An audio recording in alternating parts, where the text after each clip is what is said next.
Halo teman-teman, perkenalkan kami dari kelompok 6. Di sini kami akan membahas mengenai penyakit imunodefisiensi, yaitu tentang penyakit lupus.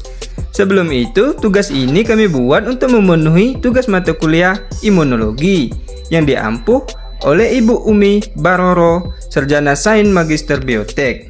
Nah, sebelum itu izinkan saya selaku moderator membacakan anggota dari kelompok kami. Yang pertama ada saya sendiri, Ahmad Emir dengan NPM A191002. Yang kedua ada Aprisa Dwi Rustanti dengan NPM A191005.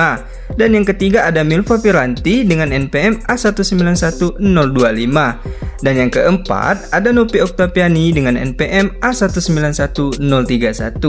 Dan yang terakhir ada Pina Nabila dengan NPM A191045. Baik, pada bagian pertama ini kita akan membahas mengenai identitas jurnal. Untuk judul jurnalnya yaitu Systemic Lupus Erythematosus and Immunodeficiency. Untuk penulisnya sendiri yaitu ada Tetsuji Sadawa, Daiki Fujimori, dan Yusuke Yamamoto. Dan untuk tahun terbitnya yaitu 17 Juni 2019. Sebelum masuk ke materi, perlu kita ketahui bahwa lupus itu termasuk ke dalam imunodefisiensi sekunder. Kira-kira apa ya penyebab imunodefisiensi sekunder itu? Aku kasih tahu ya teman-teman, imunodefisiensi sekunder ini disebabkan oleh faktor eksternal tubuh atau dari lingkungan, seperti infeksi virus HIV, malnutrisi, kemoterapi, penyakit autoimun seperti miastenia dan lupus. Apa itu penyakit lupus? Penyakit sistemik lupus erythematosus atau SLE adalah penyakit inflamasi autoimun kronis dengan manifestasi klinis yang tidak sempit serta perjalanan penyakit dan prognosis yang beragam. Moritz Kaposi adalah orang yang pertama kali memperkenalkan lupus sebagai penyakit sistemik dengan berbagai macam manifestasi klinis. Nah, mekanisme etiologi SLE ini belum seluruhnya diketahui. Ada dugaan bahwa faktor seperti genetik, hormonal, imunologik, bahkan lingkungan memiliki peran dalam patogenesis SLE. SLE dan PID, primer immunodefficiency, memiliki beberapa manifestasi klinis yang sama dengan fenomena autoimun. Yang pertama, SLE dan PID berbagi beberapa faktor genetik. Yang kedua, pasien SLE memiliki kerentanan terkena infeksi yang tinggi.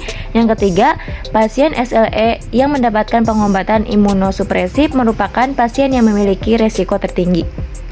Pada tampilan video ini, terdapat bagan yang menjelaskan jalur yang terlibat dalam kerentanan SLE terhadap infeksi. SLE merupakan penyakit multifaktorial yang melibatkan interaksi faktor genetik dan lingkungan. Pasien dengan SLE menjadi rentan terhadap infeksi melalui 3 jalur.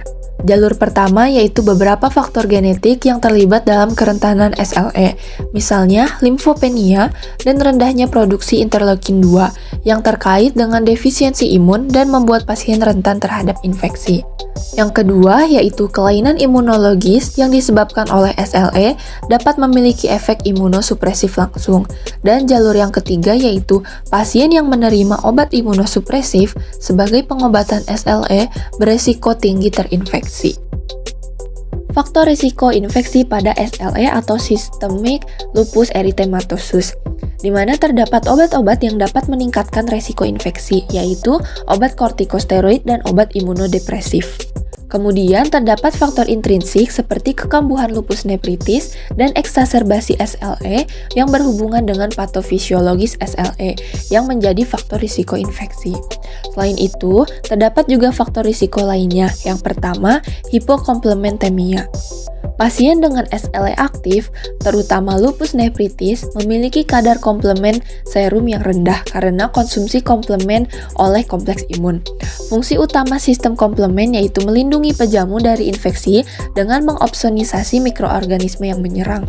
Oleh karena itu, ada kemungkinan bahwa hipokomplementemia pada SLE aktif dapat menyebabkan opsonisasi yang rusak. Yang kedua yaitu kekurangan MBL atau mannose binding lectin, di mana MBL serum ini bersirkulasi terlibat dalam pertahanan inang melawan infeksi. Pasien dengan SLE dapat terjangkit infeksi karena serum MBL yang rendah di dalam tubuhnya. Yang ketiga yaitu limfopenia. Di dalam jurnal dijelaskan bahwa hanya limfopenia, penggunaan kortikosteroid, dan kadar C3 serum yang rendah yang merupakan faktor resiko independen untuk infeksi berat pada pasien SLE.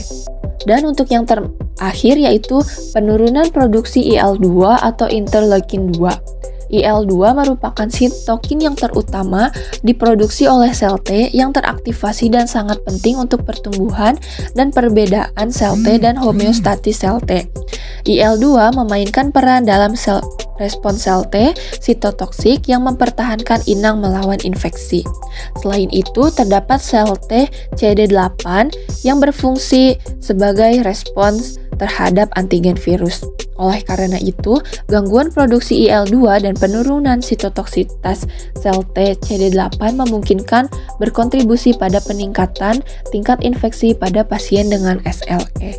Pada penderita penyakit lupus akan mengalami gangguan pada sistem imunnya, di mana penyakit SLE atau sistemik lupus erythematosus merupakan penyakit inflamasi autoimun kronik dengan etiologi yang belum diketahui. Sistem kekebalan tubuh pada penyakit ini akan mengalami kehilangan kemampuan untuk melihat perbedaan antara substansi asing dengan sel dan jaringan tubuh sendiri. Pada penyakit SLE terjadi produksi antibodi yang berlebihan, namun tidak menyerang kuman atau antigen, tetapi menyerang sistem kekebalan sel dan jaringan tubuh sendiri.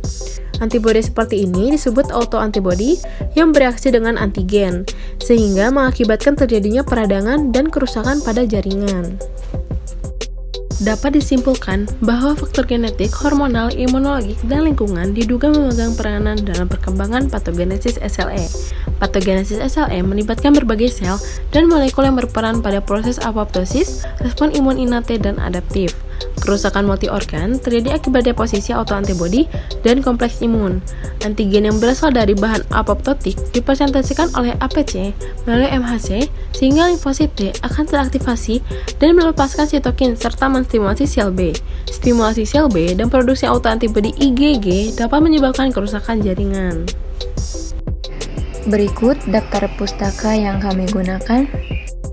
Demikianlah penjelasan dari kami mengenai penyakit imunodefisiensi tentang penyakit lupus. Semoga apa yang kami jelaskan dapat bermanfaat untuk kita semua. Kami dari kelompok 6 mengucapkan terima kasih dan sampai jumpa.